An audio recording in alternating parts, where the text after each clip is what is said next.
The following program is for adult audiences only. Time to open up some whoop ass.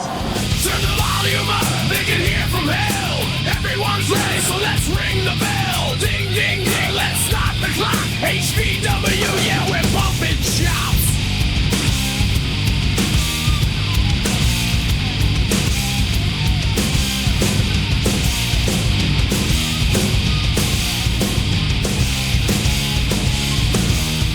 Welcome back to HCW's Bumping Chops, where the chops hurt and the words mean nothing. I'm your host, Billy Simmons, owner of Heartland Championship Wrestling. Joining alongside of me is my co-host and good friend, Bobby Casey. What's up, and welcome back to another episode of Bumping Chops. Bumping Chops is proudly presented to you by the Chubby Buddies Studio. Chubby Buddies Studio is a YouTube channel, also can be seen on Facebook, Instagram, and all the other socials, so make sure you hit that like and subscribe button on YouTube to listen to Bumping Chops. Bumping Chops is also proudly presented to you by Mason Coley Creative. Mason Coley, you just have to go follow his channel to find out what exactly he does, but I think Billy has a lot of words to say about this man. Yeah, he's the action shots that individual takes. Mason is on point with what he's doing behind that camera, and I don't think there's anyone for sports action photography that I would put against Mason because, in my opinion, and not just wrestling either. It's basketball. Yeah, it's everything. He's great at the wrestling picks, but basketball picks, I think football picks, any action sports, Mason's the man. Facts. But make sure you're following Mason Coley on Instagram, Facebook, and I think that's where he's uploading to. And I think he's also working. Does he still have the thing for your website? Is he still doing that, or are you guys doing that? Yeah, so he still takes care of the website itself. So it is still HCW online right now. We're still trying to get it switched over to where it's HCW Live, just like all the rest of our socials, but that will come. But it won't change website-wise. It'll just kind of change of how you can get there also. Gotcha. Mason's the man. And not only is he doing all those pictures that everyone love, but he's also writing the stories to help us as HCW tell those stories. So Mason is doing a lot, and I can't be more grateful and appreciative of the man. Yeah, just follow him on socials and get in touch with him if you have anything that you want to work on. The only thing he doesn't do is weddings. He made that a point real quick. No weddings. And then follow the latest information about HCW. Follow us at HCW Live 23 on all social platforms. That is HCW Live 23. And on today's episode, we are going to obviously hit you with some Today in Wrestling history. We are also going to play some Smack Talk Showdown. Man, I'm going to beat this dude's ass today. It's been a minute since we played Smack Talk Showdown. It's been a little over a month. Man, honestly, this year's been kind of slow for us with Bumping Chops, and that's kind of been, it's just back life. And forth. It's just life in general, but I'm hoping after today we're back on our 2-week schedule and go from there. Me too. Also, after Smack Talk Showdown, we are also going to hit you with the recap of what happened at HCW's Road to Legacy. Man, what a show. What a show. Sounds like this one could take the cake for so far for the year. I mean, we've had 2 shows for the year. This is the largest show of the year.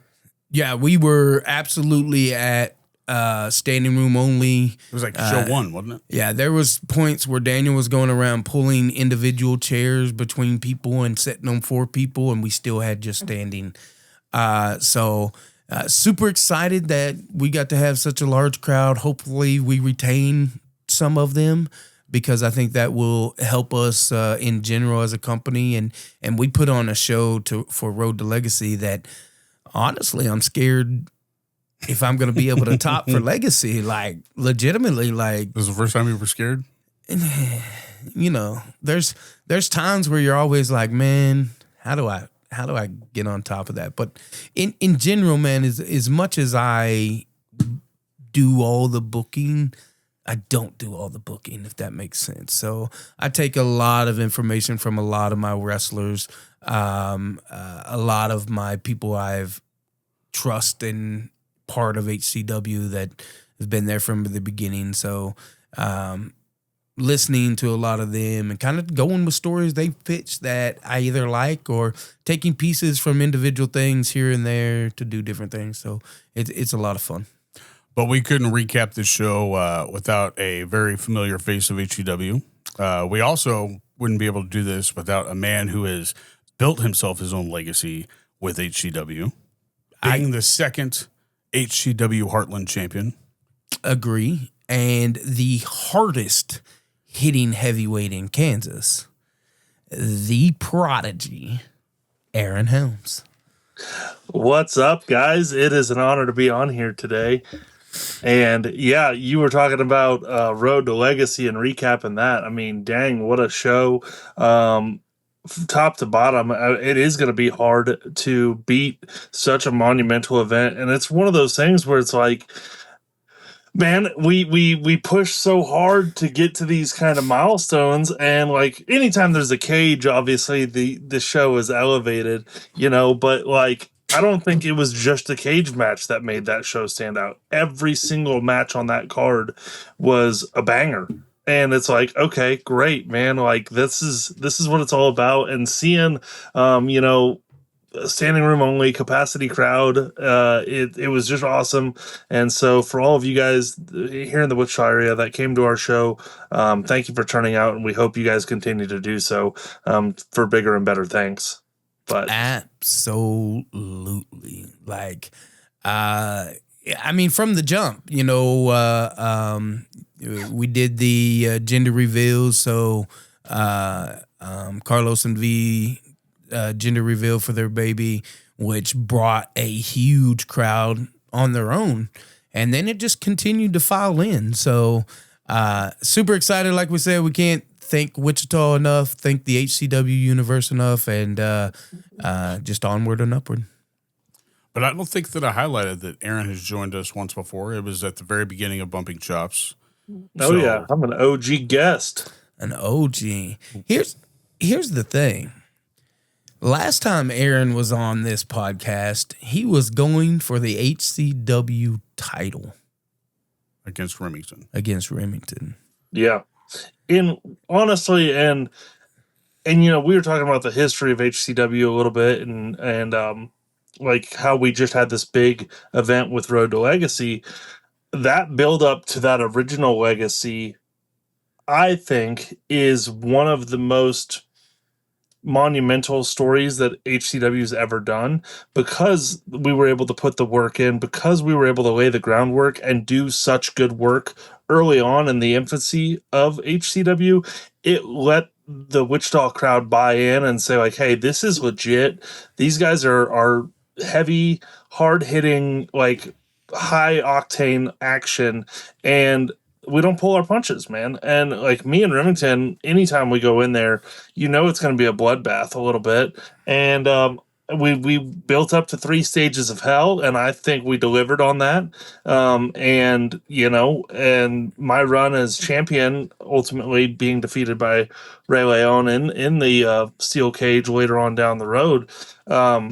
I think it put HCW in a really good place, and I'm very, very proud of that portion of it. And I think when we think of big moments in HCW's young history, that Remington Helms feud is one of those like staples where we could say like, hey, this is a feud that mattered, and really kind of let us plant our flag and say, Wichita, we're here.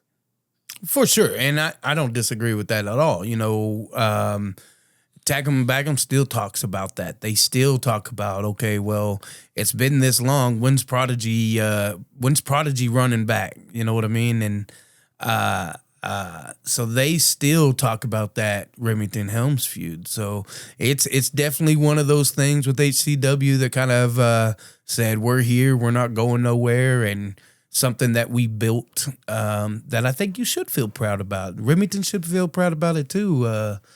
Although I know Blade's running around with that old Heartland title from many moons ago. KWA. Yeah, he's running around with that title, talking about the last person that hold that belt didn't treat it right and stuff like that. So I don't know what he's pushing for, but I don't know if he's smack talking Remington Roar or what he's doing. That's a rough decision. I'll tell you, as a person who's been in the ring with Remington multiple times and obviously done the 3 stages of hell, which by the skin of my teeth, I was able to come on top of. Blade better watch his mouth if he's talking trash on the carnivore, because that man, his body is a weapon of war, and he will come and he will tear things up, and he'll put the hurting on you. And Blade may have a mask on, but we'll still see him bleed. Like that's.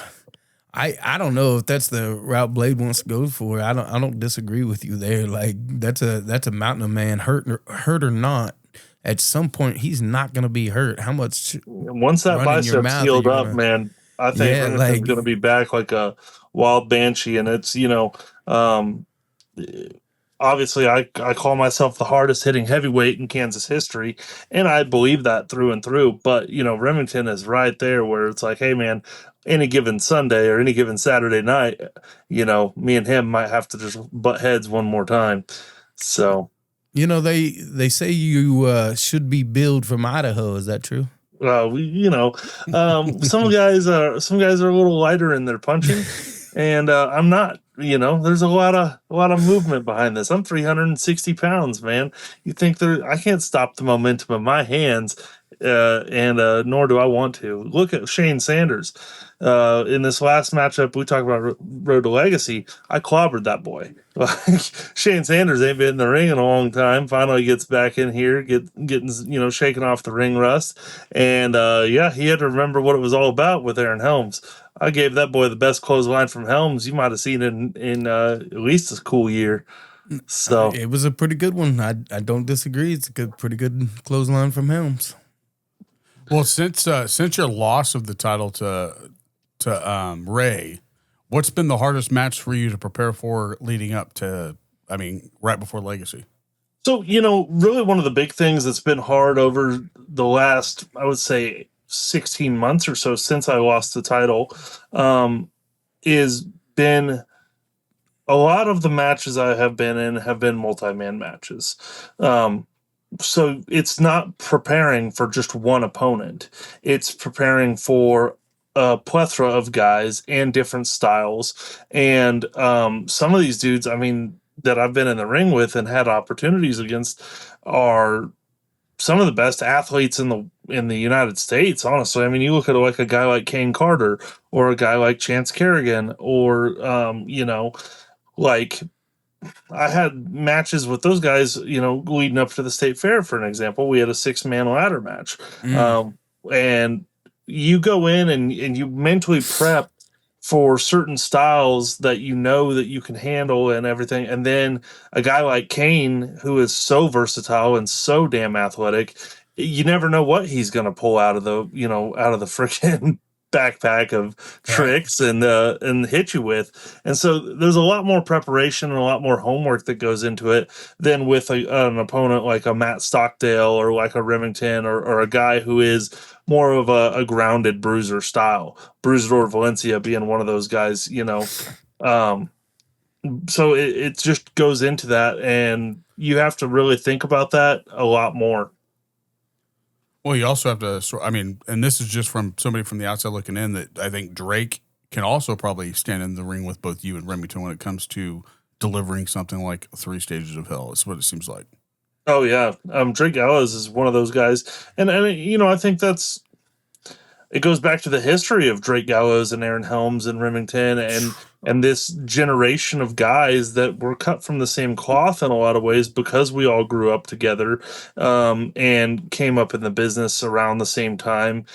Drake obviously having a lot more experience than myself or Remington, I would say, for the most part. But, being of that same mindset and just cut from the same cloth, like a guy like Drake Gallows is really exciting to watch because you never know what he's going to do. That's a fact. And not only do you not know what he's going to do, but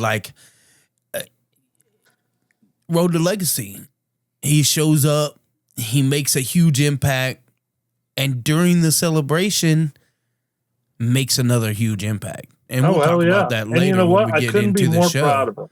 Man, you would like that. I couldn't be more proud of him. Because you know what? Let's talk about the end of Road to Legacy for a second.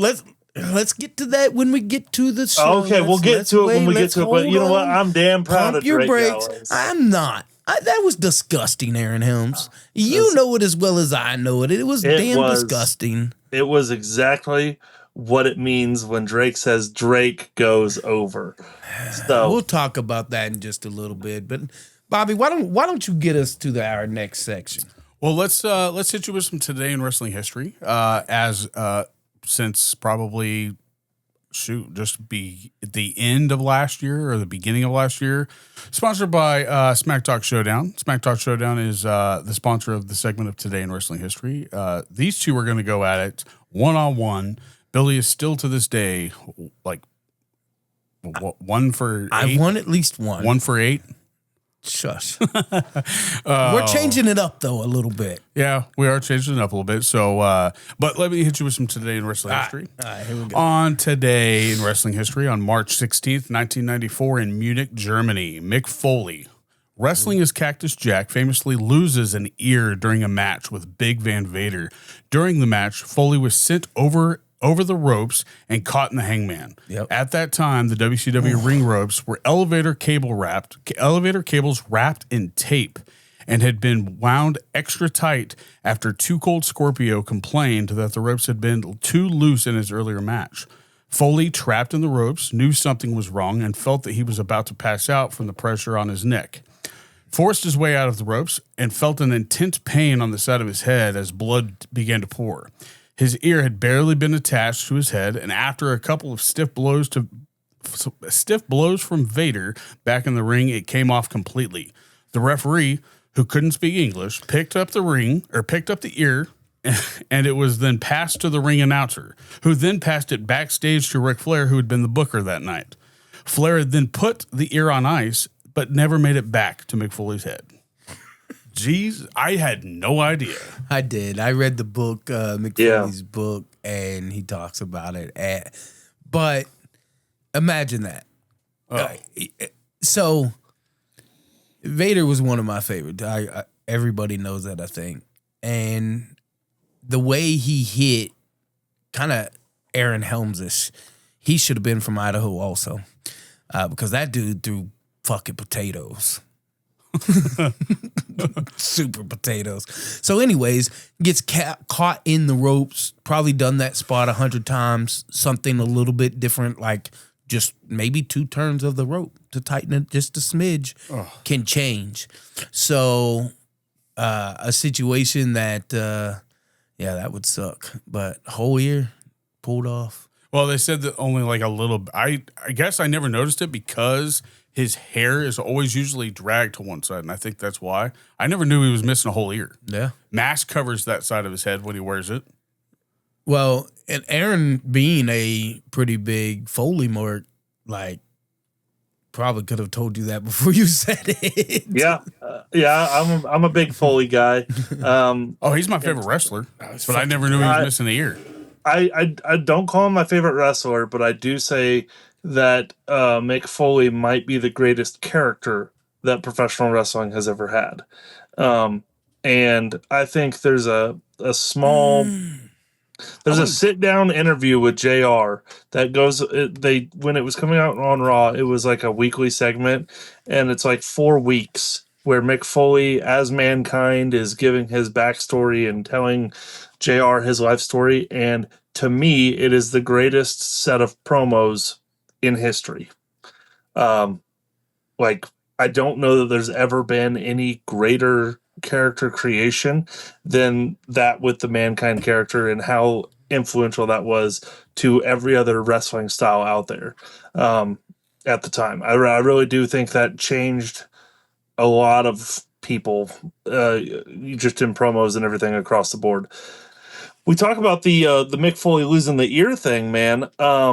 So that actually caused WCW, I believe, to change the way that they did their cable ropes. And now all wrestling rings, still a lot of wrestling rings still have cable ropes, but they are different kinds of cable than what was used before. So they don't bend like that, like they do. They stay more straight, which causes less people to get caught up in it, like Foley did. Because back in the day, you would have either the real ropes where they'd be really, really loose, and that's where you'd see like Andre get his arms tied up and all that stuff, like the big, Hogan kind of spot. Or you'd have these cables, which were really, really almost like boxing cables, and that's not the case anymore. They've actually changed how those are done to be more safe and to accommodate for high flying. And HCW wise, I love the classic rope look, so that's what we use, and that's 100% my call. That's what I enjoy. It's what I like. I'm kind of back and forth between it. Like, I love the ropes. My problem with rope is sometimes rope gets really slippery where cable doesn't as much. But it depends. It really depends on the kind of cable covers you have. And like, I feel like cables typically are easier to get tightened up and stay tightened up. But ropes, I personally like the feel of ropes better. I think the look of it is... And I wouldn't trade it. Same. I would maybe retape our ropes to a different color. You always want to. If it was up to you, it would be red, white, and blue. No. I mean, maybe, here we go with this bullshit. But I think maybe we do like a blue, white, blue, something like that. I wouldn't hate just doing a blue line in the middle, or even blue, black, blue. But I don't want a white. White gets so dirty and ugly looking so quick. Yeah. So, but I wouldn't hate a blue, black, blue look, or just a blue dead center to match the rest of our blue. Yeah. So I don't hate that idea. But we'll see one day, right? One day after I beat Aaron's ass in Smack Talk Showdown. But speaking of iconic promos, that's what we're going to do here today. We have changed the stipulations a little bit. We are going to give both these guys 1 full minute to cut their promo. And at 30 seconds, that's when I will hit them with a smack card. So each of them will have 1 full minute, 30 seconds. I hit them with a smack card. They'll have another 30 seconds. But why don't you go ahead and draw for Aaron's name here for a second? Aaron, we're gonna go down in the pile a little bit, okay? We're gonna go with this one. So now you got to get me fired up if we're going to be cutting promos and stuff. Because you, Aaron, oh man, you're gonna love this one. Uh-oh. You, Mr. Aaron Helms, are the Iron Snake. The Iron Snake. The Iron Snake. And Billy's name is the Ravishing Traveler. What the fuck? The Ravishing Traveler. The Iron Snake is the Ravishing Traveler. And the segment. Here we go. Iron Snake. The segment. Corporate takeover in Bordeaux. It's in France. Bordeaux, France. What the fuck? One wrestler is the owner of the Smack Talk Wrestling Federation. They control all Smack Talk cards of this okay, that's got to be somebody that's in person. Next segment. Prize fight. Ooh. Oh my God. What's up with all these Savanetta Aruba. Savanata Aruba. Bro, we're saying Aruba. Let's just get a local place. Aruba. The wrestlers are competing for $500,000. The winner of the match gets the money. That is the promo itself. So competing for $500,000 in Aruba, winner gets the money. And I'm going to draw 2 smack cards here. Aaron, you should be drinking beer with me right now. Because I think that's your best time you cut promos. Other than that, you suck. Oh, yeah?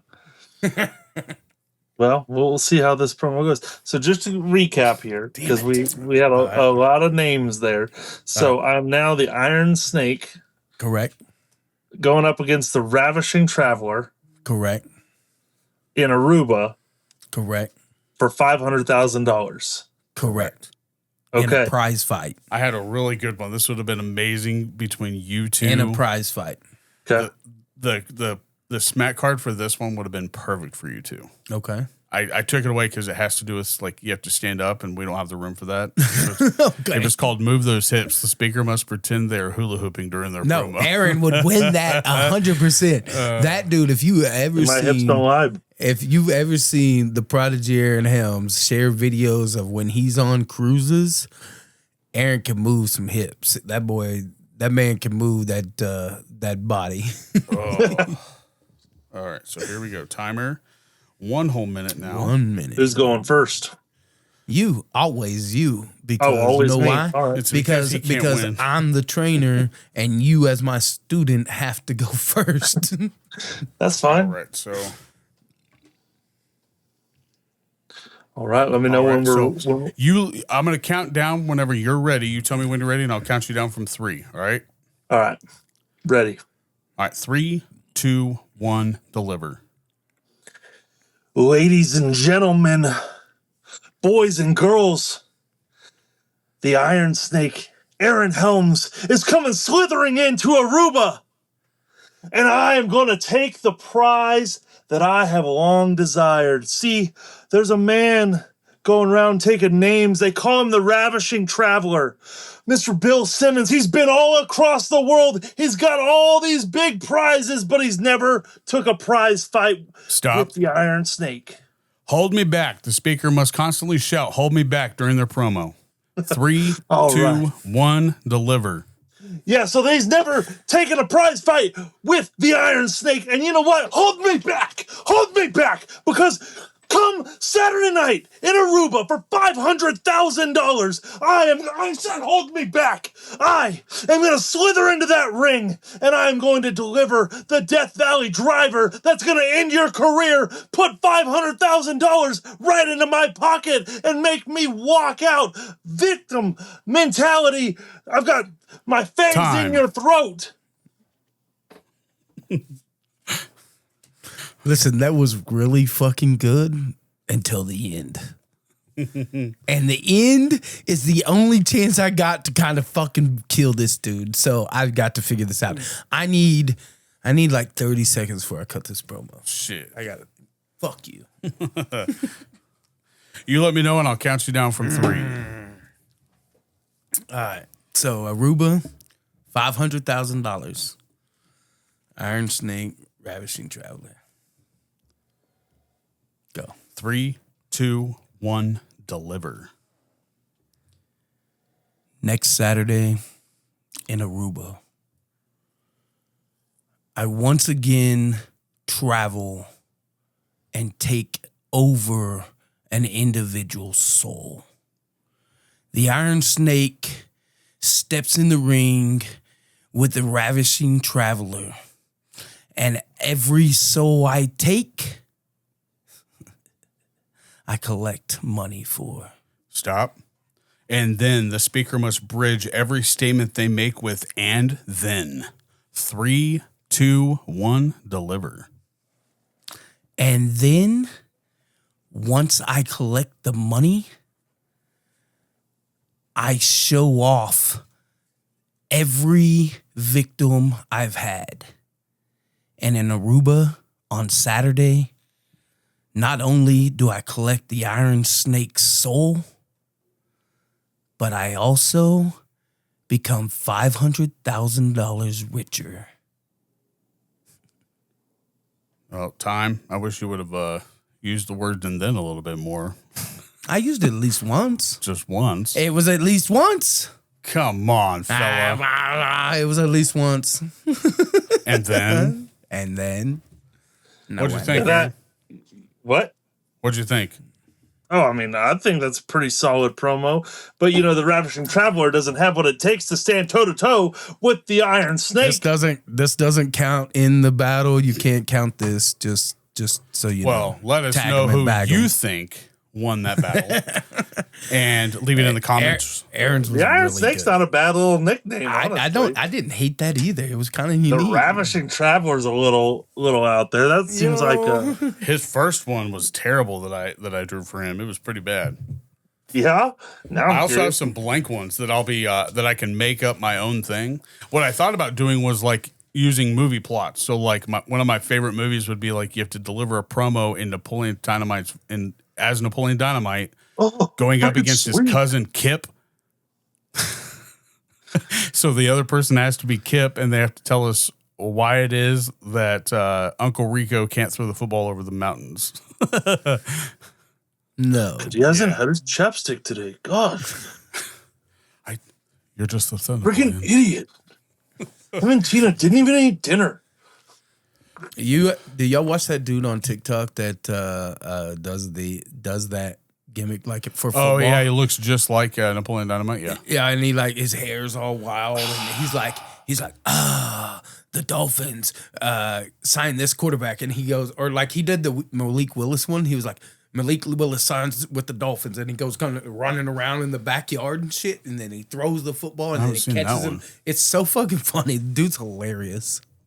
So, speaking of Napoleon Dynamite, a couple years back, the Cotillion had a event where they played the Napoleon Dynamite, and the actors and stuff were there doing like a QA. Oh wow, that's awesome! And I was driving Uber that night, and happened to drive a couple people there, and was like, you know what? I'm just going to stop driving and just go to this and like watch it. It was like, I think he was a wrestling fan, to be honest, because every single person plays a completely different role. He even has like somebody very similar to like Macho Man Randy Savage, Rex Kwon Do. Forget about it. Yeah. Like I think he was a wrestling fan. These bad boys. Yeah. You think I'm upset because I go home to Starla every night? Forget about it. So you went to the show? Yeah, so I went to the show because I was like, whatever. I'm just dropping people off. And I was like, you know what? It's $15. I got nothing else going on at the night. And so I went, and it was awesome. Like, they had the dude who played Napoleon, the dude who played Pedro, and like a bunch of people there. And they were just answering questions. And have they had a gimmick come out as Napoleon like that? I'm sorry to interrupt you, but have they had like an independent wrestler like play as Napoleon Dynamite? Oh, I'm sure back when it was popular, probably. Dude, Vote for Pedro shirts were freaking everywhere. Vote for Pedro. You could totally take that and run with it with something completely different. We're just gonna smash Tupperware like with our car. That would be an amazing promo. Who has super curly hair? Who can we do that Gavin. With? No, we're not. Gavin's. Oh my God, Gavin. No, Gavin. No. I don't know if anybody else. He's already has super hair. Popular. Fucking kid. Who could play Kip though? That's the role. That's the real teaser there. Jose. He'd be I said Kip. Not Pedro. Oh yeah, okay. Kip. I don't know. The dude talking to hot babes on the internet all day. Let's come down here, Napoleon, see what I'm gonna do. Dude, what a great movie. That's up there with like underrated. The Big Lebowski as like such a stupid movie. But I don't know how, it's a cult classic. Well, like I've watched them, but I don't know how. Like I can't remember stuff like y'all do. Like so many people are like quoting different shit. Like I've watched the movie, but that's what we do to talk shit. Like we use movie clips to talk shit. We use your mom goes to college. Napoleon Dynamite was like one-liners came after out another. when I was in sixth grade when Napoleon Dynamite came out, 5th or 6th grade. Lord. I was a senior in high school. It was like influential. Like it was the meme. So it was. Memes. So my senior year was Varsity Blues. So that's what we kind of fucking. Yeah, it's your. How many Varsity of those Blues. movie lines you know? Right, I know a lot of them. See, so okay, I get it. I got you. That Step Brothers, Anchorman, The Hangover, like Grandma's those Boy. are all movies that like, dude, Grandma's Quote Boy, everything. Well, yeah, you can quote so much of that. Like, although you need to go on the Chubby generation of Buddies. movies. You need to go on the Chubby Buddies with my brother and Bobby to do a fucking movie thing. Oh man, movies are the best. Like honestly, like I think people sleep without on movies, how you good- don't have wrestling. I think without movies, or vice versa, you don't have good movies without wrestling.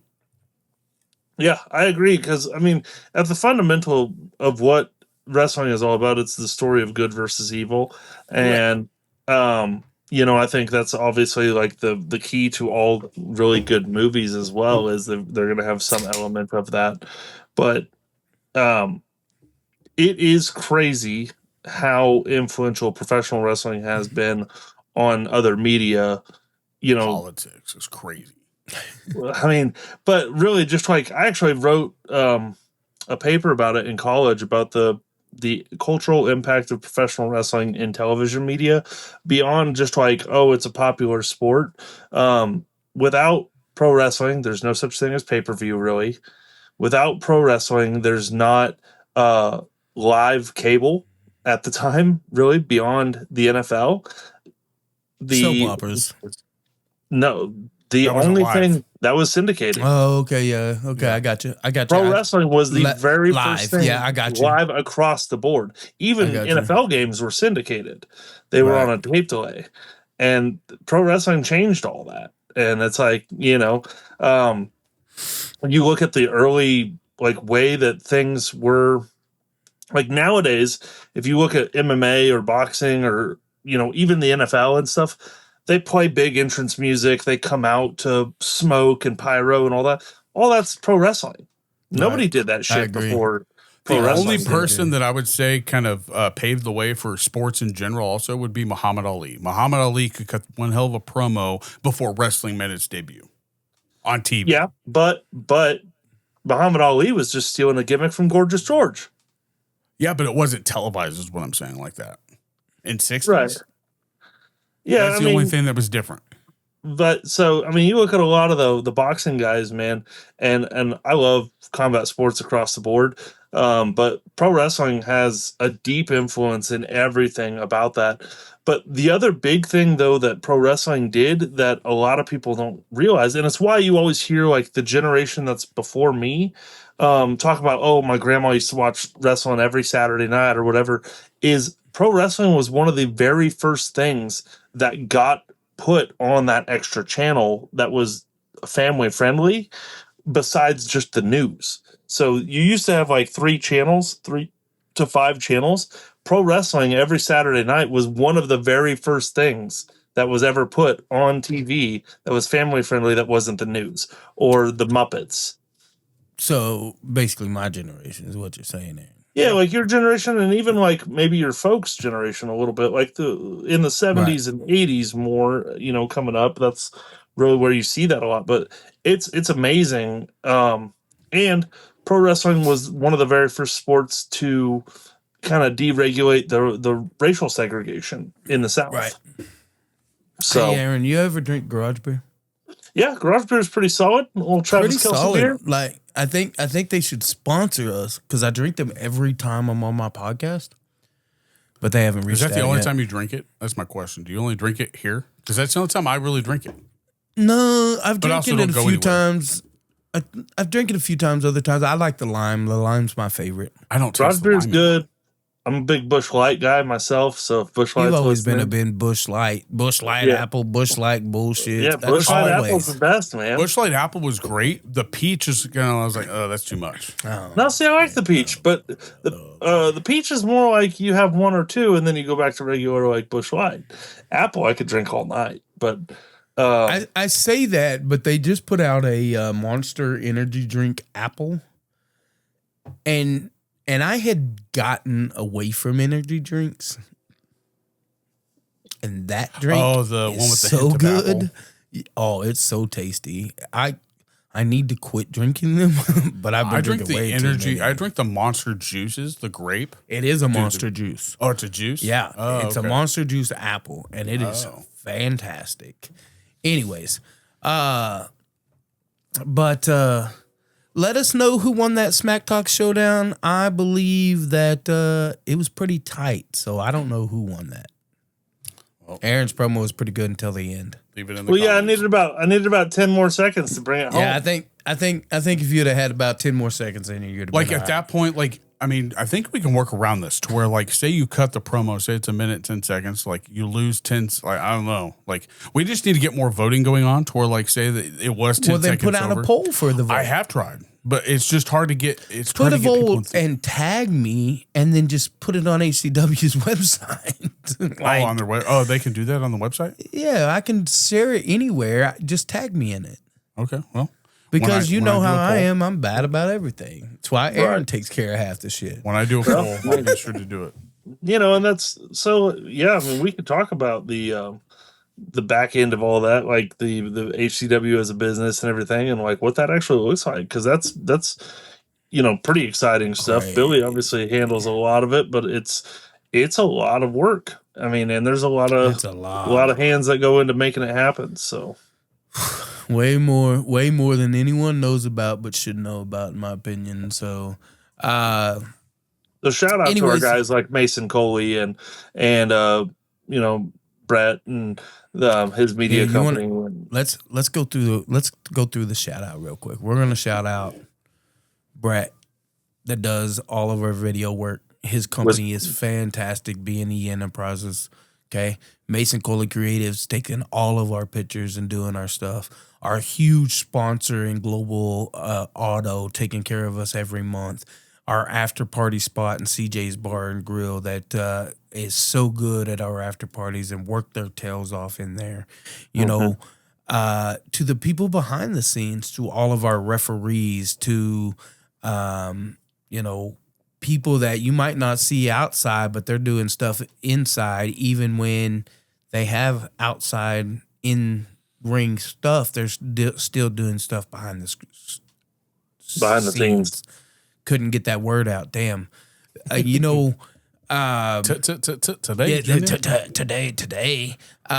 To you, Bobby, like the work you put into not only doing this, but like you do all of our announcing and really put a lot of work and effort into that. So we can't tell everybody how thankful we are, but we are. Like our concession girls bust their ass. Our door lady is a sponsor and busts her tail.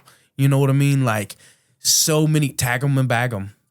Not only do they promote us, everything they do, they're also a sponsor. Like we talk about HCW being a family, and it's not just the wrestlers as a family. There's a growing group that is so HCW strong that it's only good for us, and it's up and to the right all the time. Have you been a part of a company that's felt like this, or is this pretty, unique? I would love to say no, I've never, but I felt XWE was that way when I was running it, when I was booking and all that kind of stuff. And the more uniqueness with HCW is that I know everybody that I have in the management group, and I'm not going to name them just because it doesn't need to be out there, but everybody I have that's in that management group just wants the best for HCW. And there can be some passionate conversations. There can be some arguments.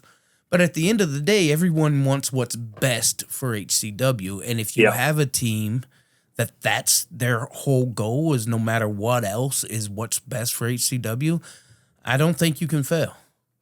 And not only do I have that management team, but I have wrestlers that pour their heart and soul into this company that will give up going to other places just to make sure HCW succeeds. And, those little things is what makes the big things matter. Yeah, absolutely. And one of the things I would say, having been part of both XWE and HCW, is the ability to have input is greater in HCW than it was with XWE. XWE was very formatted, like, hey, this is how we're doing it.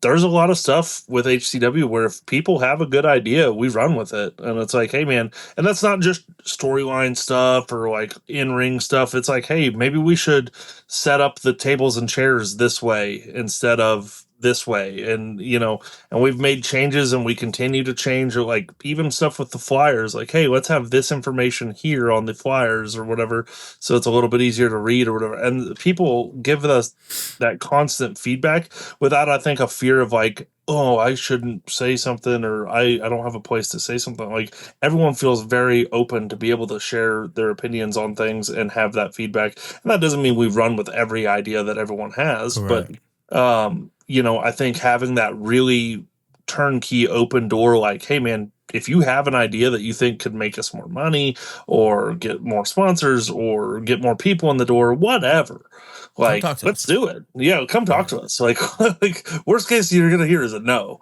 but Huge, like something that everyone can look at if they listen to this podcast and go, oh, okay.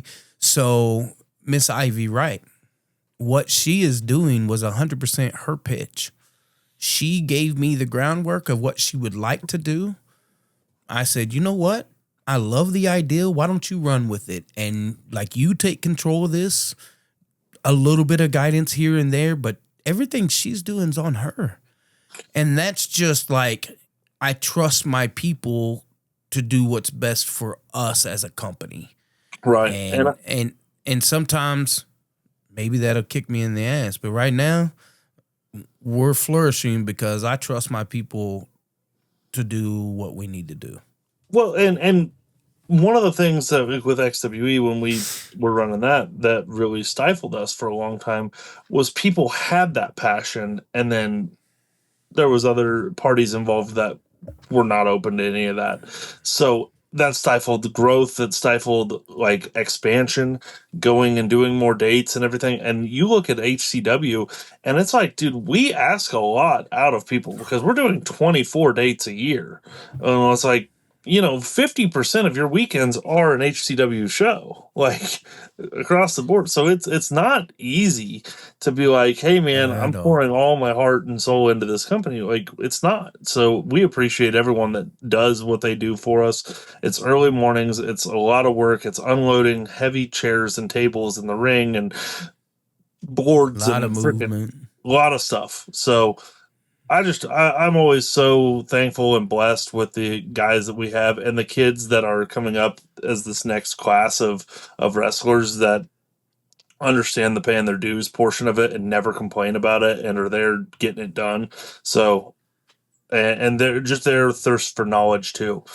I think the other big thing with the difference between the two companies is an ego difference. So there's a lot of shattering the ego when it came to HCW, where it's like, hey man, we're not gonna have, it's not just the same old one trick pony show. Like, it's not the same old. There's a lot of moving parts. We try and get a lot of people into different positions and tell really cool stories and let people really flourish, and I just think that's awesome. Oh yeah. Is there anything you want to promote before we did you want to talk about the Bears Den real quick? So Bears Den training facility, we do training for new people. It's usually just Wednesdays, but we run Monday and Wednesdays at 6 p.m.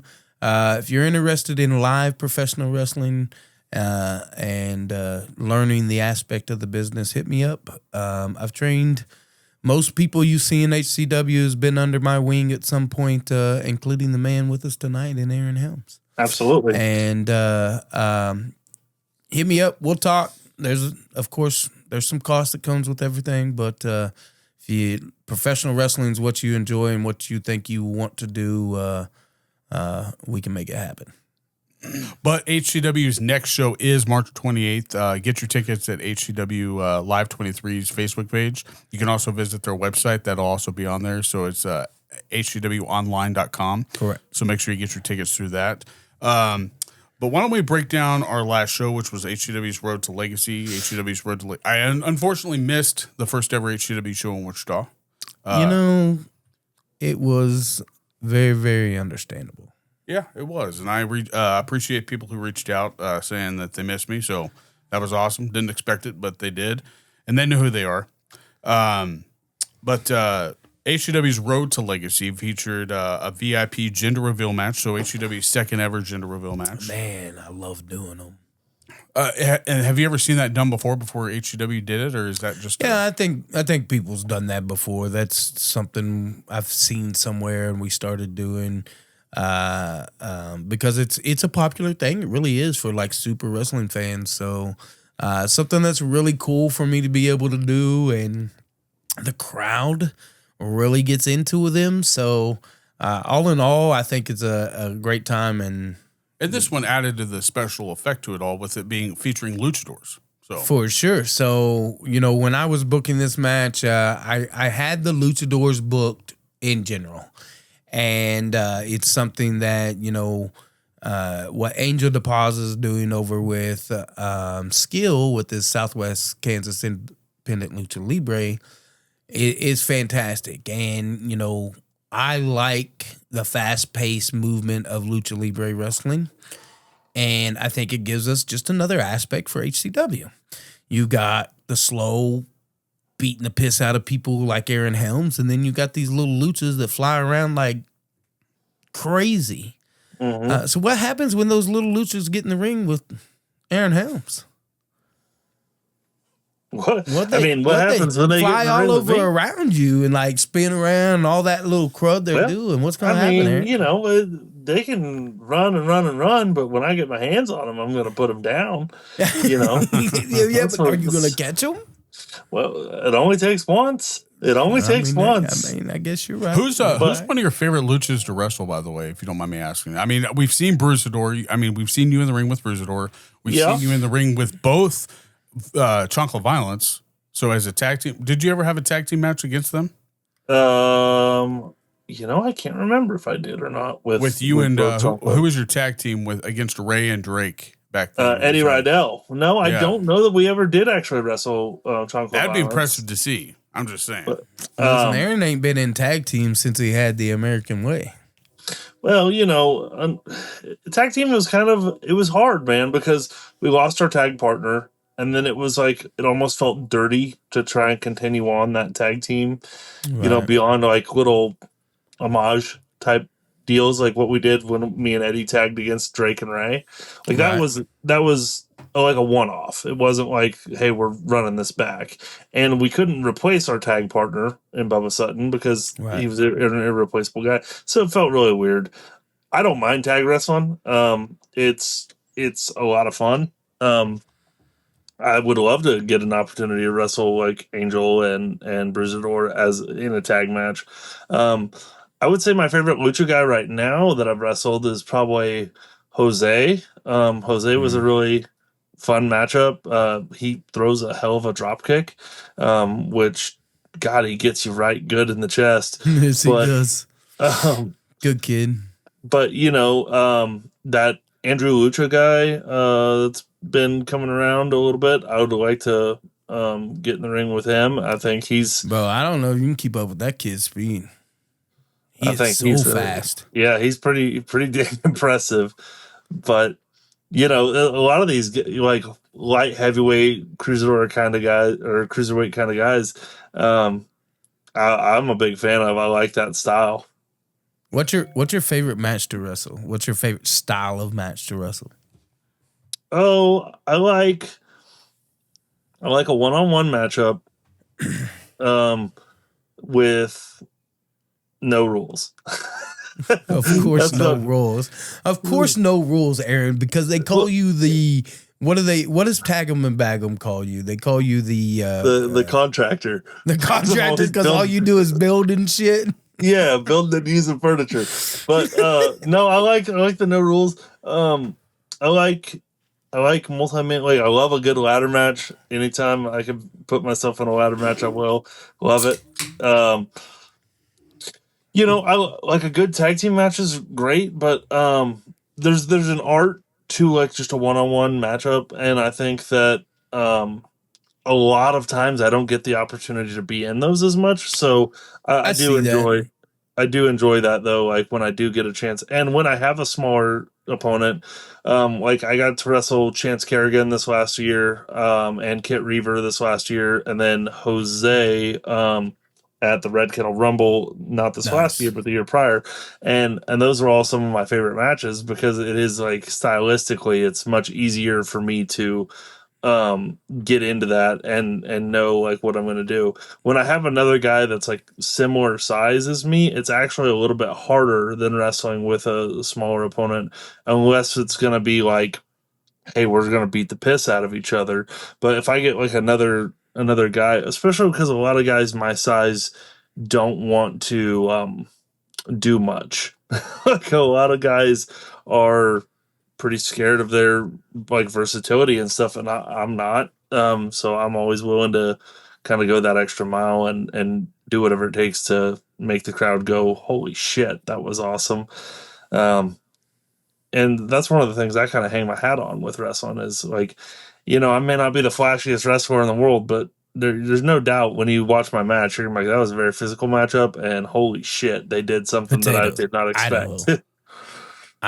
Bobby, from now on, I don't care what Aaron tells you he's from. You announce him from somewhere in Idaho. Yeah. Bobby, let me ask you a question. What's up? When you are doing announcing, right? Because obviously I've been in a couple different facets of the business. I've done the wrestling aspect. I've done commentary. I've actually even done announcing for PCW a couple times. Who is your favorite person to announce? And what is your favorite part of the show to announce? Oh, man. For straight up, I would say just because I think location matters wherever you're at. I would say when the crowd gets loudest is when usually I'm saying Jose Gerardo's name for sure. But just for straight fact Remington Roar's name is just really cool to say. The Carnivore Remington Roar, it just rolls off the tongue right. And the crowd doesn't even get as loud as they do for Jose. And that's, just because the way that his name even flows right off my tongue. And that was obviously, bias, I guess, opinion about that, but no. And then the best part of the show to announce, I don't think there's really. I think some of the best things is just at the very beginning when you say we are live. I think that's like the best thing, and the crowd just pops like right there, like they're ready to see some shit go down. Awesome, nice. No favorite match. Main event, that cage match got pretty lit. I didn't like climbing into the cage because I was like, you son of a bitch. But I will say this, that the cage match, I think it brought a different atmosphere, especially when it's in the room. Like, the crowd is on the edge of their seat the entire time. Yeah, so, I think the cage does do that. It's like this anticipation. But it does it to everybody that's in the ring, too. Like, you feel it. You feel enclosed. So whether or not the crowd knows what's going to happen, like, it's like, oh, shit, like, you're trapped. Yeah. So, but yeah, I would say Remington Roar is my favorite to say, but the loudest pop that I've actually gotten was probably Jose Gerardo, and then I think it's also tied when Remington came back, or not Remington, Ray. When Ray came back after his injury, was pretty wild. Yeah. So absolutely. But no, speaking of Andrew Lucha, we just brought his name up. He was a part of this match, this Lucha Tag Team gender reveal match. How'd that go? It was a blast, man. Like I said, that I had the Lucha guys booked already. Bruiser and Hector are my kids, and then went to Angel and trained even more within the Lucha style. So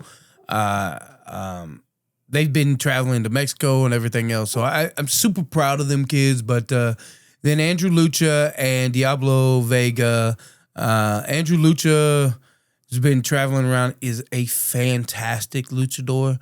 And then Diablo Vega is from Kansas City, and he's been busting his tail in the lucha scene also. So it was an honor to get to bring them in, and honor to get to do the gender reveal. And that match did not disappoint. There was multiple times where we didn't know who was going to win. There was one point where all four men were down and the ref started counting, so we thought maybe there was going to be twins. So it was fun. It was fast paced, and I think in general the crowd really enjoyed it. And then people that are very close to me in Carlos and Velma are going to have a little baby boy, and that's the most joyous part of it all, is that we got to present that to them. And hopefully they're right this time. I'm just saying.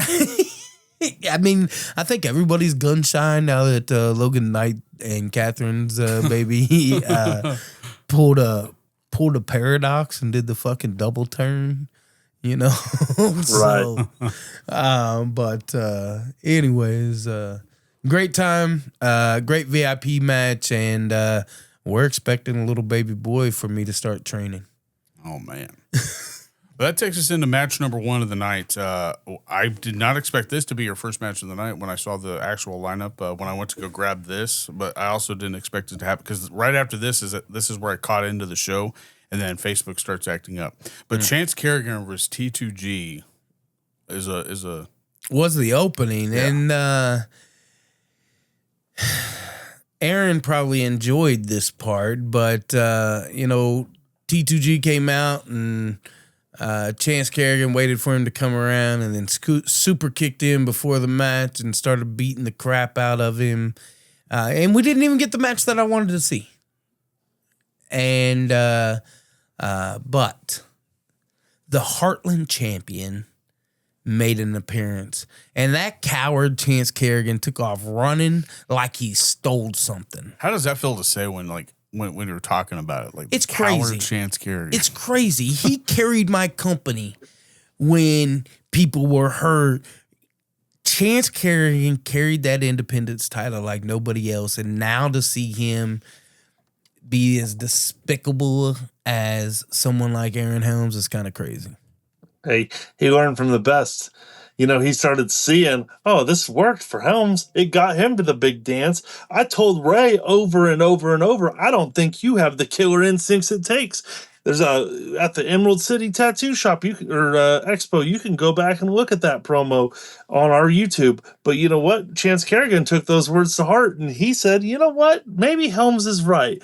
Maybe he's right, and he gets the damn job done. And so, yeah, you're talking about, am I a fan of it? I loved it. I love Chance's new attitude. Of course you Telling would, those Aaron. fans to kick rocks is the best. I mean, you know what? Like, I'm happy you're there. But you know what? I don't care if you cheer for me a damn bit. So, and I love that Chance has adopted the same mindset. Ooh. Despicable, Aaron. Just absolutely despicable. Anyways, that match was kind of thrown out, and we go from there. I had to come out and put a stop to the shenanigans. I told Ray Leon, I told Chance Kerrigan, if they touch each other before the contract is signed, they're both suspended. So they know there's consequences. Ooh. So, and then the belt's up in the air for and then who match. knows? Maybe Aaron Helms goes after that title again. Oh man. Yeah, you never know. I mean, there's a lot of heavy contenders out here that are looking for their shots. So the roster runs deep. Well, speaking of titles and rosters that runs deep, this match was scheduled to be a loser can no longer go after the Sunflower title match between Gorgeous Gavin Bush and Mindy. Correct. And lo and behold, you got pulled out by your ears. Listen, she grabbed me by my collar and said, "Come with me." Are you going to try to fight that? I'm not going to try to fight anybody at HCW. I mean, Exactly. So I put my hands behind my back and I did exactly what she asked. I followed her out there. who are you more scared of, her or Mindy? That's my first question.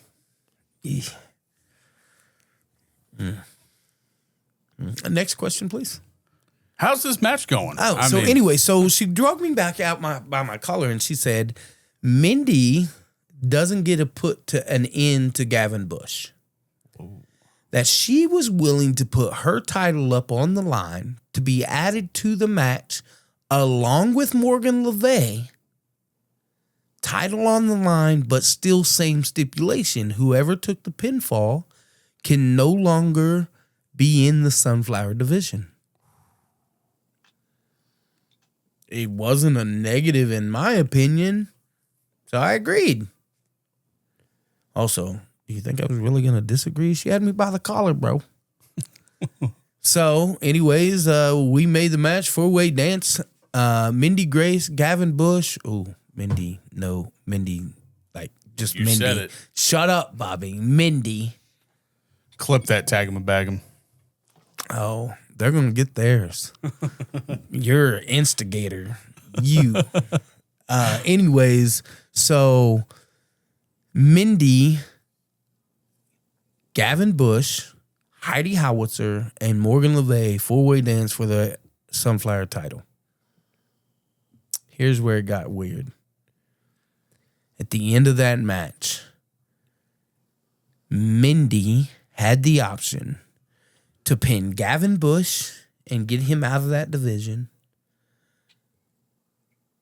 or pin the Sunflower champion Heidi Howitzer and kick her out of the division. Either way, she would have been champion. And she chose Heidi Howitzer instead of Gavin Bush. Right. I mean, but think about the strategy. That's what you didn't think. Mindy is a student of the game. When she beats when she beats Heidi Howitzer this way, right? A champion gets a rematch. A champion gets a rematch clause. Not if they're not in the division anymore. So take that option away from them. Now you don't have to go back in that ring and potentially lose your belt or your championship right back. Yeah, but how much of a thorn has Gavin Bush been in her side? Why would she not just take him out? Obviously, but Gavin has been a big thorn in the whole women's division side. But when you put, at the end of the day, I can be champion, and the former champion can't challenge me for this championship anymore, I'm taking that all day, every day. Well, here's a question, though. Go ahead. Take Gavin out of the situation. Let's put Stormy in his spot. Ooh. Who's she pinned then? I think that makes it tougher. It's a much tougher decision. But even then, I still think you take out the person who has been the champ and has been at the top of the mountain, and you don't give them the tools to climb back up that mountain. And that's why I said Stormy taking Gavin's spot. She has been the champion. Right. But she wasn't the champ right then and there. But that wouldn't have mattered at that point. So, I don't know. I think with as much issues she had with Gavin Bush, to choose Heidi was almost cowardice. Like, why pick the top woman in the division to kick her out of the division unless you were scared the unexpected. But either way, Heidi Howitzer can no longer go after the Sunflower title. And I'm sure Mindy's at home wiping her tears with her Sunflower title. I mean, she's probably over there like, boo-hoo-hoo, Heidi can't challenge me anymore. Hey, so I got a question for you, Aaron Helms. Tag'em and Bag'em have been on this conquest. Conquest. You can remember that word, but you can't remember other shit. They've been on this conquest that you should take the Sunflower title and make that title relevant. What's your thoughts on that? Well, I'm going to leave that up to my boy Gavin and Mindy and the phenomenal women's roster of the Heartland. I think, from a personal preference, it's not the division for me. But never say never. This is pro wrestling, and you never know. All right, so Aaron, you've been the Heartland champion. So belts you haven't held, tag titles, independence title. Have you held the Out of Luck already? No, not yet. Got damn close a couple times. Out of Luck, interesting. So if you were to go after a title as of right now, what would you choose? Well, I think the logical choice is the Out of Luck, because when you're Out of Luck champion, you get to pick your shot when and where with any other champion. And that puts me at a massive advantage. And I'm a gambler. I like to win my parlays. I like to win my bets. So if I'm a betting man, I'm going to take that opportunity and I'm going to walk out as the next HCW heavyweight champion, Heartland champion, the next HCW Independence champion, or hell, you never know. Maybe I'll find myself a tag team partner and we'll take those titles from the Diamond Kings. Who knows? I'll put a little stamp on the 7th seal and send them back to hell where they belong. But you never know. Wow, those are big words from Aaron. He had Helms. that plan. Is there American Way 2.0 talks or? Well, I've got a lot of friends that are out here that you may not know about, and I got a couple kids that I've been watching that I've been doing this 10 damn years now in April, and so there's some of the next generation that I look at and I say, hey man, let me talk to you, and there's a couple guys that, man, maybe our ideas aren't too far apart. And I don't know if I like this conversation. So you never know. You never know what the cards have in store, but there absolutely could be a new American Revolution coming out. I don't know about all this shit. Anyways, what's next, Bobby? We ain't talking about no American bull. Aaron Helms on some. I don't know about all this. What's next? Well, I'm not sure where that change happened in the match. On your card, you don't have that listed, obviously. I've got match number 3 being for the Independence title match, but I know that there was some change for outside of the company match. Correct? For a title? Is that, or am I reading that wrong? So, actually, Bobby, you got it all wrong, because match 3 was for the Out of Luck title, and that was. Yeah, that's not listed on here. It's actually match number 4 was listed on this. See, that was match 3 was me going up against Shane Sanders, going up against Colton Kinnaman, and that slime bag weasel Mitch Onyx, how he even got in this match, a big burly man, and he's 154 pounds soaking wet with 2 bricks in his pocket and cement tied to his feet. Who knows? But damn, Mitch Onyx gets in the matchup. Now I prepped for a heavyweight showdown, and now I got this Lucha Cruiser lightweight guy flying around doing all this junk. And you know what? He dropped me on the outside with a DDT, with a tornado DDT, knocked my noggin a little loose. DDT. And you know what? It cost me the damn match. So I'm not very happy with Mitch Onyx right now. I'm curious about how you know he had bricks in his pocket. Well, because you can tell he needs to eat a damn sandwich. Okay, he's so damn skinny. I could throw him from one side of the ring to the other, but Mitch Onyx ended up getting into the matchup at the very, very, very last minute, as is the way of the HCW management. And then, because I don't have go the ahead time and to say prep, Billy Simmons. It's okay. because I don't have the time to prep for said matchup, now he's walking out as Out of Luck champion. And you know how much that grinds my gears and pisses me off, but it's okay. It's okay, because he's going to cash in his opportunity. I've heard the rumors. We'll see. But, Mitch likes to talk. He's a yapper. So he just all the time. Listen, online, I seen him Kane Carter, and Kane Carter said, "You don't want this smoke." And Mitch said, I don't know if I want that smoke. The Carter takeover is in full effect in the Independence title scene. And he's traveled to 4 states since? Oh, my God. Yeah. Here's the reality. What's the reality? When the Out of Luck Championship goes back up, and whoever cashes it in, and whether he wins or loses, whatever, when it goes back up for grabs, it is going around the waist of the Prodigy Aaron Helms. Period. Point blank, period. And if it doesn't, I will end the career of whoever it does go around their waist. Holy Point crap. blank, period. Aaron, that big... Wait a... You can't be Aaron Helms careers around here. I promise you, I am going to beat the brakes off of anyone and everyone. So you're telling me, once Mitch Onyx cashes in the Out of Luck title, if he cashes it in, the next Out of Luck champion is going to be the Prodigy Aaron Helms, and you're putting your stamp on it.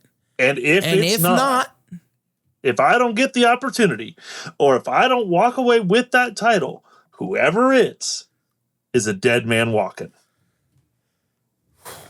Those are big words from a very large individual. Well, at that point, where did you have the change at?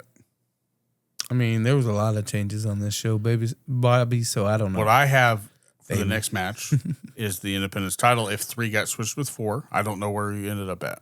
That's all right. We'll just talk about it. It doesn't matter. I'll tell you if I change things. Your Independence title match Okay.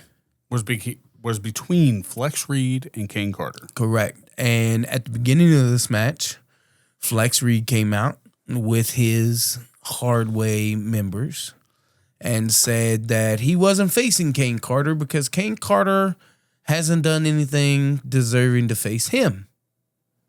And that he had someone to face him and take that title off of him. And from behind, Yusuf Ali jumped him. Started putting the boots to him. Ref rang the bell. Match proceeded. And as much fight as Yusuf had, still, your Independence champion with a blue thunder bomb from hell is Sugar Cane Carter. How was that match, Aaron? Plain and simple. The match was amazing. Kane Carter, I mean, continues to impress every single time. He is absolutely must see in the Independence. But you know what? I was proud of Yusuf. Yusuf went out there and did his thing and had a great showing. And you know what? I think that being part of the hard way and under the guidance of Flex Reed, we might see that kid really start racking up some wins here real quick. So, speaking of Flex Reed, calls himself the natural. Don't you have some issues with that man? You know, me and Flex Reed's relationship and friendship is a lot of turmoil. I've got respect for Flex Reed, but what I hate is that he calls himself the pound for pound strongest man in Kansas. And I'm sorry, I'm pound for pound the hardest hitting heavyweight in Kansas. And so, like old Yeller, sometimes Flex has been around 18, 20 years. But like old Yeller, sometimes you got to take him behind the woodshed and put him down. And if that's what it comes down to with the Prodigy and Helms and Flex Reed, I'm sorry, but Flex, will put you down. But Aaron, did you know Flex Reed just won the WWX World Heavyweight title again? Guess what? When I win that Out of Luck championship, maybe there's a collective bargaining agreement between our companies. We'll see. I don't know. But maybe I'll say, hey, I'll put my title up against that title. I don't know yet. We don't know what the future holds. I know Flex Reed doesn't want to step in the ring with Prodigy and Helms. I mean, we haven't talked about that, but potentially, like, those are lines like, who knows? But the Prodigy's out here talking a lot of smack, talking that the fact that when Mitch cashes in that title, he's taking that Independence title or Out of Luck title. All and titles. It doesn't matter who's holding it, he's taking it. Yeah, it doesn't matter who you are, where you're from, how long you've been in the business. If you have that title, it's mine, and you are now a dead man walking. Let me ask you this, Aaron. How many clotheslines from Helms do you think it would take to take Gavin Bush out? 0. I'd do it before I even had to hit him with a clothesline. Okay. What about Kit Reaver? I'm going to give him 1. 1. Let's go Paradox. Paradox is pretty crafty, so I'm going to give him 1 or 2. You got to make sure. Paradox is one of those guys where you got to make sure you put him down. So I like to believe in the double tap rule with him. Okay. What about the now Heartland champion, the illustrious Ray Leon? Oh, man. Ray Leon only beat me in that steel cage because of Eddie Rydell. Everyone knows he's a paper champion, and that if he actually had to go back up against the Prodigy Aaron Helms, he wouldn't have walked out of that. You know, Ooh. That's the reality. How many? Just one? Know, would I hit him with 1? No, I'd hit him with 10 just to prove the point. Golly. What about Chance Kerrigan? Well, I like Chance. I ain't got a problem with Chance Kerrigan. But if he steps in the damn ring with me, I'm going to put him down with 1, 2, maybe a third one. Who knows? Chance is one of those guys you gotta hit that double tap rule. It's like Zombieland, right? You never just believe it on the first one. So I'm gonna give him 2 or 3, but yeah, I'll put Chance Kerrigan down too. Each and every one of them, I'll put them down like the dogs they are. I got 3 more for you. All right, 3 more. You got to tell me how many clotheslines from Helms it would take to take them out. All right, you ready? Yeah. Blade. Ooh, tough competitor. Tough competitor. Blade's been around a long time. You know, I'll give it a solid 3, maybe 4. Okay. Depends. Am I full momentum or are we standing? Because if I'm full momentum, one good one could take him Duck right one, off his give feet. one. Duck one, give one? Oh, man, I need one good one to hit my mark on Blade and take him right off his feet. All right. What about Flex Reed? Oh, man, Flex Reed, once Flex Reed got in the ring, he would be so scared he'd give up. He'd get himself counted out. All right. He doesn't want to take the clothesline. Last one. Remington Roar. See, Remington Roar, man, he's an animal. He's a wild beast. So just like any other animal with rabies or, you know, some sort of wild depravity, you got to put him down, but then you got to keep hitting him and put him down. And I mean, he does. He foams at the mouth at the thought of blood and violence and thumbtacks and guts and barbed wire. And so, yeah, no, I'm going to hit Remington once, twice, 3 times, 4 times, 5 times, 100 times, doesn't matter how many times, until he is down and out and I don't see him moving. It doesn't matter. I'll hit Remington every single time he even breathes. All right. So to answer your question, new out of luck champion, Mitch Onyx. As much as Aaron hates that. You know, for now. But let's run down this card. So we had this killer championship match with Yusuf Ali and Kane Carter. Absolutely just phenomenal. These guys went all out, did a bunch of crazy maneuvers. And what was next after that? We had this one didn't actually happen because it happened earlier. That was for the Sunflower title. Okay, what's after that? After that, it's the Heartland title. Okay, so Heartland title. Austin Reddick, the illustrious Ray Leon. Thoughts? Man, I thought Austin Reddick had a great showing with Ray Leon. I really was sad that he didn't walk out as Heartland champion. But, you know, Tommy T2G had to go and stick his nose in Austin's business. And if the referee hadn't been unconscious during that time, I think that Austin Reddick does walk out as Heartland champion. So I think Austin kind of got the short end of a long stick. But it's one of those things where you have to prep for that. And I think that Austin's only going to have some more fire in his belly when the eventual comeuppance comes to Tommy Too Good for him. So I'm excited to see him get his hands on that little worm's neck. I don't disagree with you. Great match, but still your Heartland champion, the illustrious Ray Leon. But anyway, before we get into War Games, we just remembered it was the WWX US Championship. Correct. So you had Barefoot Brandon, a returning Barefoot Brandon, and we haven't seen Barefoot in a little bit, so our crowd really enjoys him. As most of you know, we kind of switched from using copywritten music to we now use non-copywritten music because we are trying to stream and everything everywhere. So, you know, Barefoot's music was a little different, but once he came out, the crowd started getting behind him and started clapping along. And, kid came up from Oklahoma, showed up super early. Busted his tail out, helping us set up and everything, and I felt like I should give him an opportunity to work, and so I brought him in and let him work Barefoot, and fun match. Crowd was into it. I thought the kid did a good job, but still your WWX United States champion is Barefoot. Where is that out of, by the way, if you don't mind me asking? WWX? Yeah. The WWX is mainly out of Larned, Kansas. Oh, okay. They do stuff out of Hayes and Scott City, but their home base is Larned. Gotcha. Okay. Yep. Well, that takes us into good showing by Brandon, honestly. Yeah, I agree. Yeah, I agree. Good showing by both of them, really. You know, the kid did a good job. I believe he was trained by Brandon Groom down there. Yep. Good kid, and Groom's got a decent name. It's a very good individual. So, but now on to the main event because we are getting to that time. So it is the main event. Main event, War Games, Team Faith versus the Seventh Seal. Correct. And so this match was wild. This match seen kind of a double cross.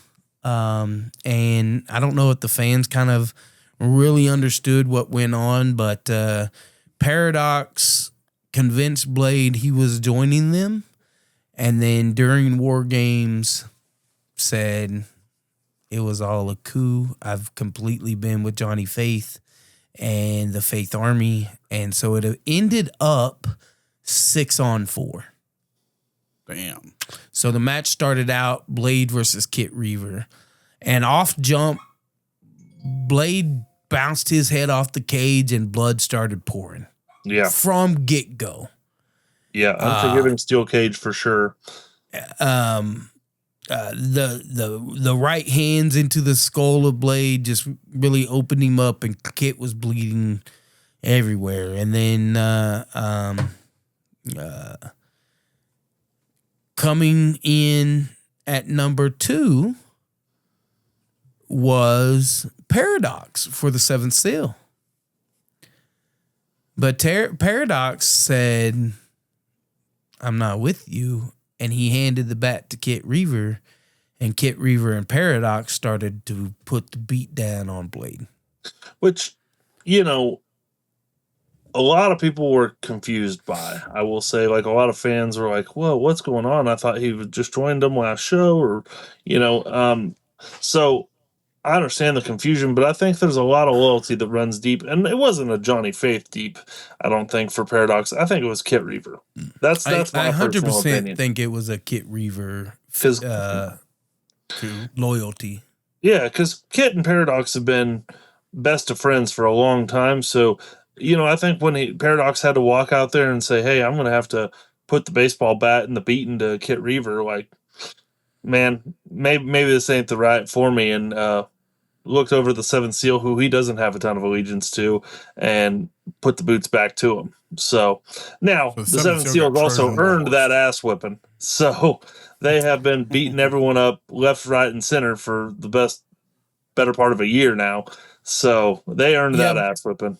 But I can only imagine the anger that's in Blade right now. Like the anger that the Seventh Seal feels, not only the ending of this match, but the turning of Paradox, because Blade told all of his partners that he trusted Paradox, and Paradox had their back, and then in the middle of the match he to be wrong. And so Paradox and Kit Reaver put the beat down on Blade. Coming in next was Jose Gerardo, and of course, he joined right in, and the beatdown commenced 3-on-1. Towards the end of that, jump from the top of the cage. Off the very top, hit Blade with a huge frog splash, and oh shit! I think at that point, if this would have been elimination or something where Blade could have been beaten and eliminated right then, he would have been gone out of this match because he was completely beat up. It was 3-on-1. But to Blade's fortitude, I guess, he hit 3 individual bloodbaths, and then out came his partner, Darren Jekyll. And when Jekyll came in, he came in with a steel chair, he came in with a table, and all hell broke loose. So Jekyll beat everybody up with the chair. Him and Blade set the table up, and they double choke slammed Kit Reaver through that table.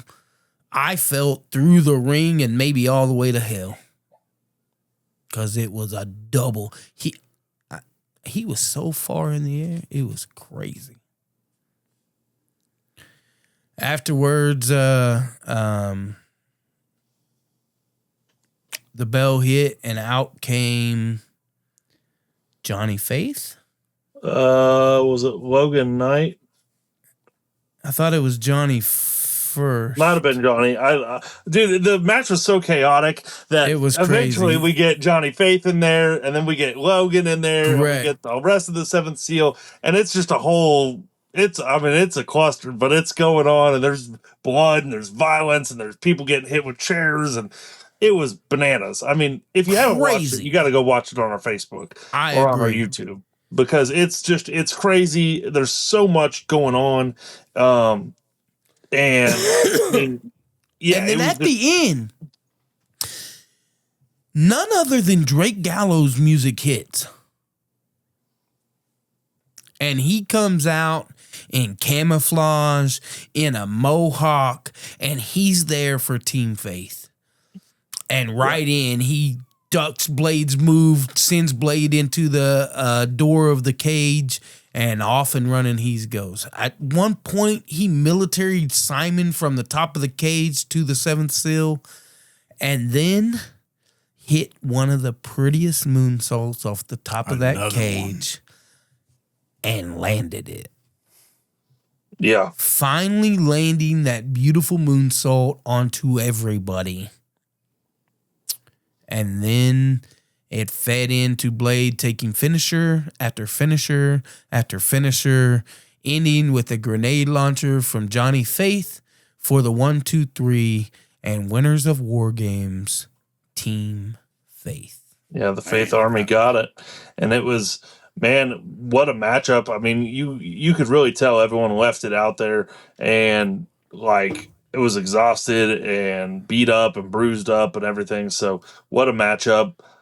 Only for Drake Gallows to take what was rightfully his. He had an issue with another one of his teammates, and as everyone else is getting out of the cage and they're celebrating, and oh yay, we won. Drake Gallows does what Drake Gallows does best. Despicable.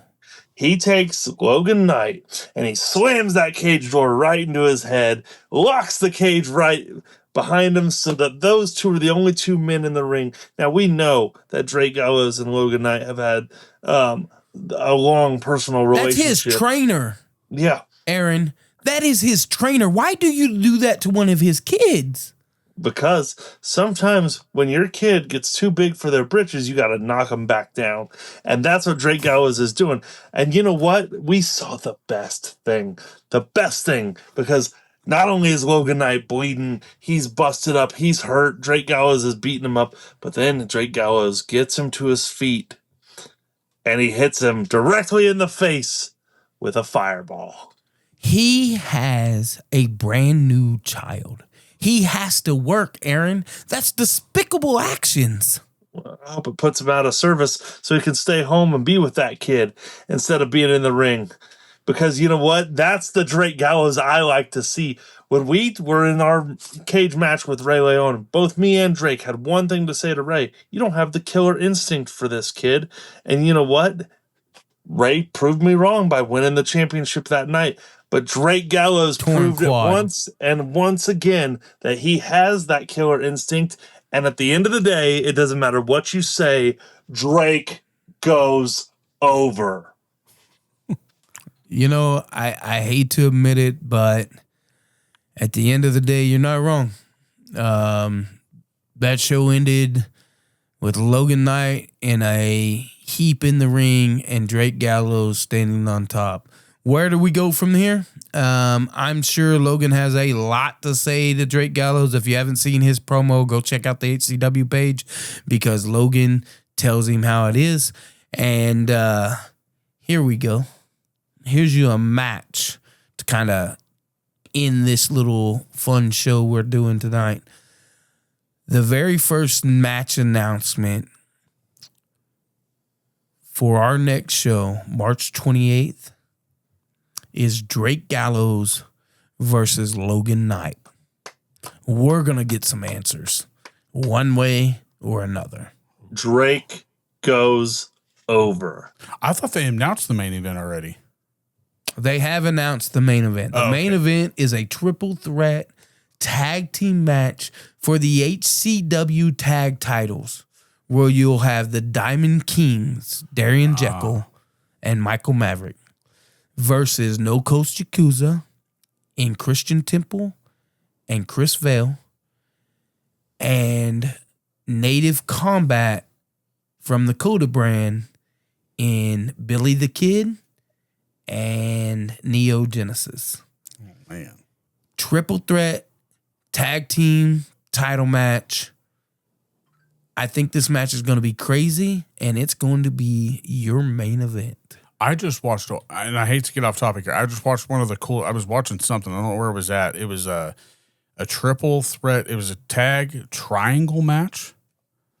It was 3 people or 4 people to a team, except for the third team. They only had 3, and they had so much time in the ring together. Once the 5 minutes was up, they had to get out, and the next person was in. And it was a WWE match. I was like, whoa, I've never seen this before. It was for It was for the NWO. If the NWO lost, they couldn't take any of the titles back with them. That's what it was for. Interesting. Yeah, That I was is like, interesting. what? You know what my favorite match concept is? I don't know. Do you know, Aaron? And now I'm curious. All right. So my favorite match concept is when WCW done the Lethal Lottery. And it was the one where they drew names out of the ball, right? And they put 2 people together. And those people had to wrestle another, like in a tag match. And if they won, then they got to go into a battle royal. And that battle royal was for the WCW World Heavyweight title. And it was such a fun Concept. Yeah, I really enjoy it. Maybe one day you'll have the Heartland At some Lottery. point. At some point. We'll see. But no, again, the next show is March 28th. There at the Osage Rec Center. Don't forget your tickets. Get them at hcwlive 23's Facebook page. Also on their website, hcwonline.com. Anything else you want to hit them with? I would suggest if you're going to get VIP early. We sold completely out of VIP early this show. So I would suggest ordering online so that way you don't miss out. This is the show before Legacy, so you don't want to miss this. You want to be on point. And Aaron, Legacy's right around the corner. What's your plans, man? Like right now, we don't see no direction for you. What do you got? Well, we'll just have to see after this next show. A master of arms never tells his plans up here, so we'll have to see. But don't worry, Aaron Helms is going to continue to cement his legacy at Legacy. Nice. I like it. Well, Aaron, Can't love say you, officially. brother. But for the second time, you've officially been chopped with Bumping Chops. Have a great night, guys. Thanks for having Love me you, on. brother. Later. Later. Sweat and tears, it's a battle of the wills. We bring the heart to the heartland. Heart to the heartland. Turn the volume up, they can hear from hell. Everyone's ready, so let's ring the bell. Ding, ding, ding, let's start the clock. HVW.